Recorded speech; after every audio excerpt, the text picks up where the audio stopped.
भिड़ गए मदन दिलावर गोविंद सिंह डोटासरा। कांग्रेस के पर्ची बदलने के आरोप से तिलमिला गए दिलावर। औकात में रहे गोविंद सिंह डोटासरा, दिलावर ने कहा। जब से भजनलाल सरकार आई है तभी से कांग्रेस वाले पर्ची सरकार कह के चिढ़ाते हैं और कहते हैं कि दिल्ली से सूचना आती है तो ही कोई काम होता है। इसी को लेकर शिक्षा मंत्री कांग्रेस प्रदेश अध्यक्ष पर लाल पीले हो गए।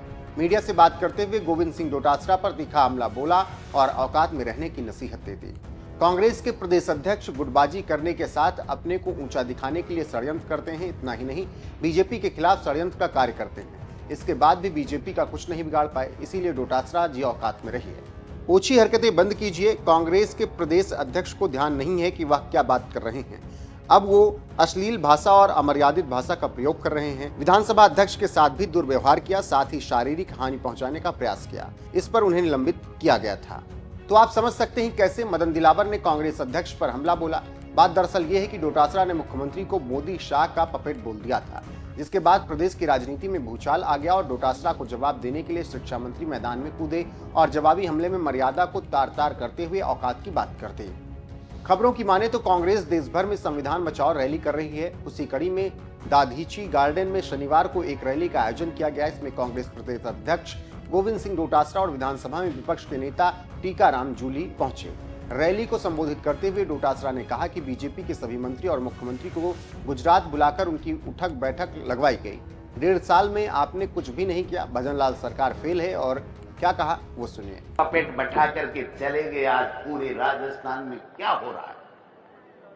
पंचायत चुनाव नहीं, नगर निकाय के चुनाव नहीं, पीने को पानी नहीं, बिजली नहीं, अपराधी बेलगाम, कानून व्यवस्था नाम की कोई चीज नहीं, बजरी माफिया हावी, आए दिन हत्याएं हो रही हैं, आए दिन लोगों को पीटा जा रहा है, मारा जा रहा है, कुचला जा रहा है।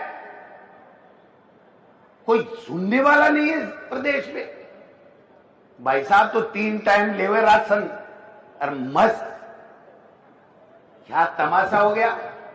हेलीकॉप्टर लिया, भ्रमण को निकल गए, अपने आप को भागीरथ कहलवा रहे हैं, नाम चेंज कर रहे हैं, राम सेतु जल योजना, पता नहीं क्या क्या, नर्मदा योजना।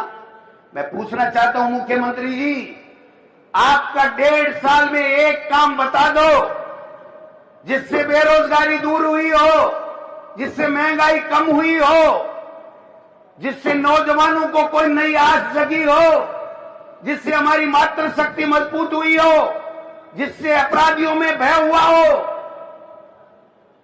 आपके कहने से आपके मंत्रिमंडल में जो समीक्षा बैठक होती है विभागों की, उस विभाग का मंत्री नहीं आता।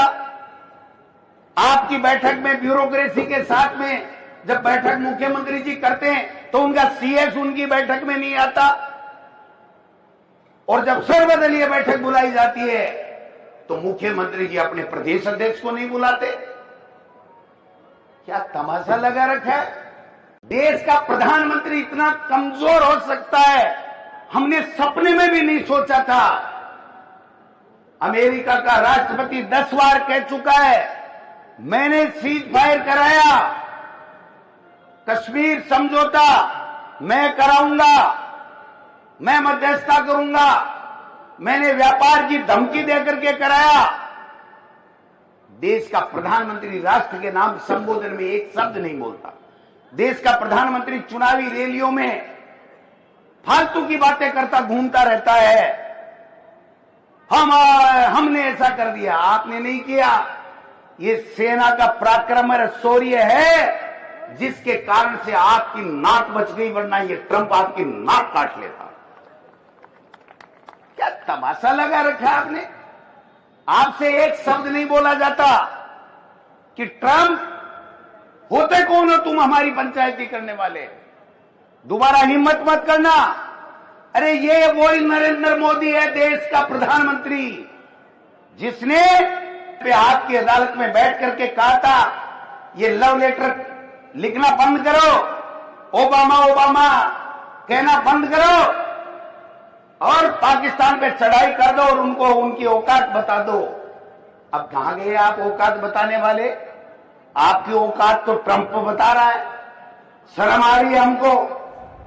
तो आप समझ सकते हैं कि कैसे क्रिया की प्रतिक्रिया हुई और क्यों।